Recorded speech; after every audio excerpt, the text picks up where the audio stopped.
Hello बच्चों, let's see this question. The question says on the basis of following process answer the question. तो question में हमें 3 steps दिए हुए हैं of a process that is gene transfer, transfer of cytoplasm and production of useful allopolyploid. तो हमें यहाँ पर जो ऑप्शन दिए हैं A, B, C and D इनमें से पता करना है कि किस में ये तीनों स्टेप्स हमें देखने को मिलते हैं। तो क्वेश्चन के लिए जो हमारा की कॉन्सेप्ट रहने वाला है, it is going to be biological techniques. तो यहाँ पर हम कुछ बायोलॉजिकल टेक्निक्स को स्टडी करेंगे एंड उनमें जो स्टेप्स इन्वॉल्व हैं वो भी पढ़ेंगे। तो ये जो है एक मॉडरेट टू डिफिकल्ट लेवल का क्वेश्चन है। सो इसमें जो सबसे फर्स्ट हम देखने वाले हैं, it is called somatic hybridisation. तो ये एक ऐसी बायोलॉजिकल टेक्निक है जिसकी मदद से हम डेवलप करते हैं हाइब्रिड प्लांट वेराइटीज। तो हाइब्रिड प्लांट्स हमें ऑब्टेन होते हैं वाया सोमैटिक हाइब्रिडाइजेशन। तो आखिर ये होता कैसे है? So this involves the protoplast fusion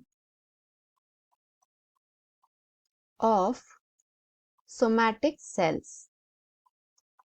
इसे और डिटेल में यदि हम स्टडी करें तो प्रोटोप्लास्ट यानी जो सेल का साइटोप्लाज्म होगा एज वेल एज जो भी उसके न्यूक्लियस के अंदर का मटेरियल है, जेनेटिक मटेरियल, इन दोनों को कंबाइन किया जाएगा to form a single cell. यानी जो जीन्स हैं of both the somatic cell that will be transferred to form the hybrid cell, जो कि आगे जाके कंप्लीट ऑर्गेनिज्म में कन्वर्ट हो सकती है। अब सिंस यहाँ पर जो सेल्स इन्वॉल्व हैं they are somatic in nature, यानी they have complete chromosome set। इसके अपोजिट होते हैं द जर्म सेल लाइन, जिसमें हमें half chromosome set of any particular organism देखने को मिलता है। तो जब इनका फ्यूजन किया जाएगा तो इससे जो हमें हाइब्रिड सेल मिलने वाली है, इसके अंदर पॉलीप्लॉइडी कंडीशन हमें देखने को मिलेगी।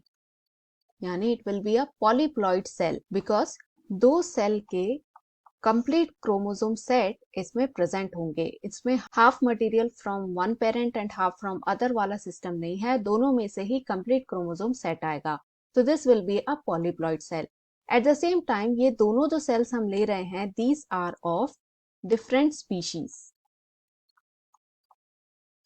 तो इस वजह से ये जो हाइब्रिड सेल हमें ऑब्टेन होगी, it will be a allo polyploid. Allo यानी इसका जो प्लॉइडी होगा it will be defined by 2 different species. इसके बाद जो सेकेंड बायोलॉजिकल टेक्निक से डेवलप हुई चीज हम देखेंगे, that is a single cell protein. तो आखिर ये होता क्या है? ये बेसिकली एडिबल प्रोटीन होता है, यानी ऐसा प्रोटीन जिसे हम कंज्यूम कर सकें। तो इस प्रोटीन को एक्सट्रैक्ट किया जाता है फ्रॉम द माइक्रोब्स, या फिर it can be the dead cell biomass as well.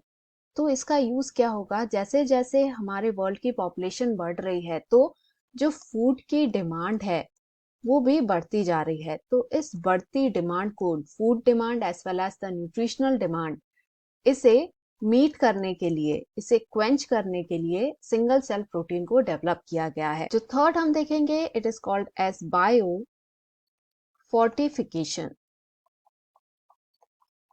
तो ये जो है, it is a process that is used to improve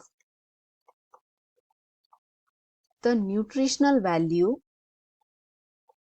of food crops। यानी वो क्रॉप्स जो कि हमें फूड मटेरियल देती हैं, ऐसी क्रॉप्स का न्यूट्रिशनल वैल्यू, यानी हम खाना उतना ही खाएं बट न्यूट्रिशन जो है वो हमें ज्यादा मिले।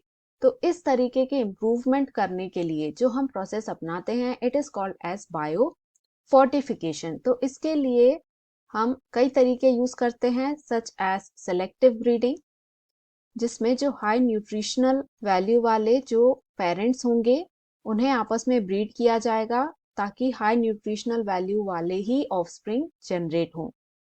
इसके अलावा हम जेनेटिक इंजीनियरिंग का भी सहारा ले सकते हैं, जिसमें हम जो एम्ब्रियो डेवलप हो रहा होगा उसी के अंदर डायरेक्ट जेनेटिक चेंजेस कर लेंगे ताकि जैसे जैसे प्लांट बड़ा होगा उसकी न्यूट्रिशनल वैल्यू भी इंक्रीज होती जाएगी because of its genetic makeup. तो ये हैं कुछ बायोलॉजिकल टेक्निक्स। अब क्वेश्चन में जो हमें स्टेप्स दिए थे वो हम देखें तो इसमें आ रहा है gene transfer, transfer of cytoplasm and production of useful allopolyploid. तो ये तीनों ही कंडीशंस जो हैं ये हमें यहाँ पर देखने को मिलेंगी, जिसमें हमने जीन्स को ट्रांसफर किया है बिकॉज साइटोप्लाज्म का जो है फ्यूजन हो रहा है एंड ऑल्सो हमें एलोपॉलीप्लॉइड मिल रहे हैं that are hybrids and with better quality. यानी ये तीनों जो प्रोसेस हैं these are related to somatic hybridisation. अब ऑप्शंस को देखें, ए दिया है सोमैटिक हाइब्रिड, तो ये बिल्कुल करेक्ट है बिकॉज सोमैटिक हाइब्रिडाइजेशन से हमें जो हाइब्रिड सेल मिलेगी या जो प्लांट डेवलप होगा it will be a somatic hybrid. B कह रहा है सिंगल सेल प्रोटीन, तो ये इनकरेक्ट है बिकॉज इसमें ये तीनों स्टेप्स यूज नहीं किए जाते। सी है बायोफोर्टिफिकेशन, तो ये भी इनकरेक्ट है। डी है नन ऑफ द अबव, तो ये भी इनकरेक्ट है। तो इन सब को देखकर हम कह सकते हैं क्वेश्चन का जो फाइनल आंसर है it is going to be option A, that is somatic hybrid. Hope you understood it well. Best of luck.